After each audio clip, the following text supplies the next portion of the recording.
ইসকনকে সাহেব মঠ কেন বলে? ইসকন কি সত্যি সাহেব মঠ? গ্রাম্য লোকেরা কেউ কেউ সাহেব মঠ বললেও এই নামটির কোনো মূল্য নেই।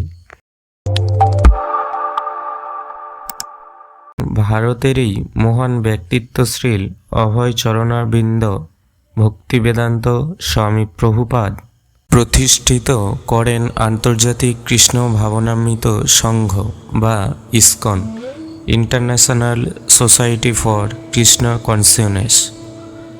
কোনো সাহেব প্রতিষ্ঠিত নয়, কোনো সাহেবও নেই।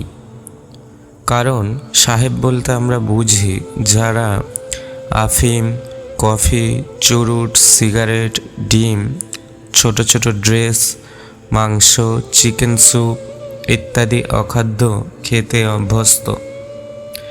কিন্তু ইসকন মন্দিরে ভক্তরা এইসব গ্রহণ করেন না।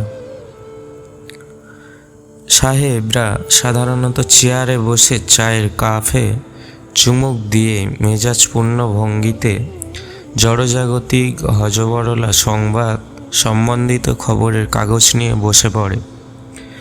কিন্তু ভক্তরা ভক্তি ও শ্রদ্ধা সহকারে শ্রীমদ্ ভাগবত গীতা, শ্রীমদ্ ভাগবত, চৈতন্য চরিতামৃত ইত্যাদি দিব্য গ্রন্থ অধ্যয়ন করেন।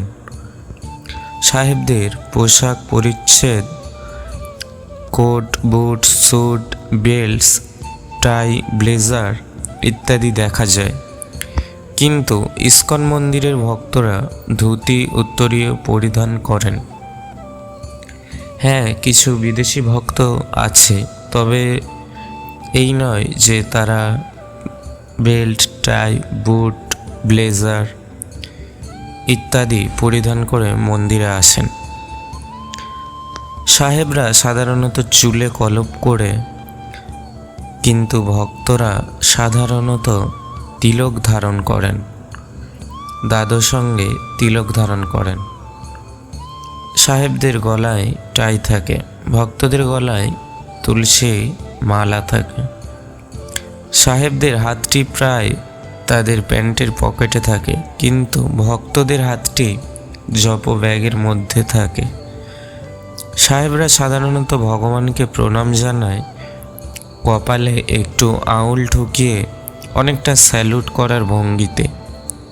কিন্তু কৃষ্ণ ভক্তগণ ষষ্ঠাঙ্গে ভূমিষ্ঠ প্রণতি নিবেদন করেন। অতএব বিভিন্ন কারণে ইসকনকে সাহেব মঠ বলার ব্যাপারে কোনো সঙ্গতি নেই। আমাদের এই ভারতবর্ষেরই বহু মানুষ ইসকন মন্দিরে আসে দর্শনার্থী হিসেবে। তাদের অনেকের মধ্যে সাহেবিয়ানা প্রবল্য লক্ষ্য করা যায়। তাদের বোঝাতে হয় বিড়ি সিগারেট খাবেন না, ফেলুন। শ্রী শ্রী রাধা মাধবকে দয়া করে প্রণাম করুন, কারণ তারা সাহেব হতে চায়। হয়তো সেই ধরনের সাহেবরাই ইসকনকে সাহেব মঠ বলে। মন গড়া নাম দিলেও ইসকন কখনোই সাহেব মঠ নয়। হরে কৃষ্ণ। ভালো লাগলে ভিডিওটি শেয়ার করবেন।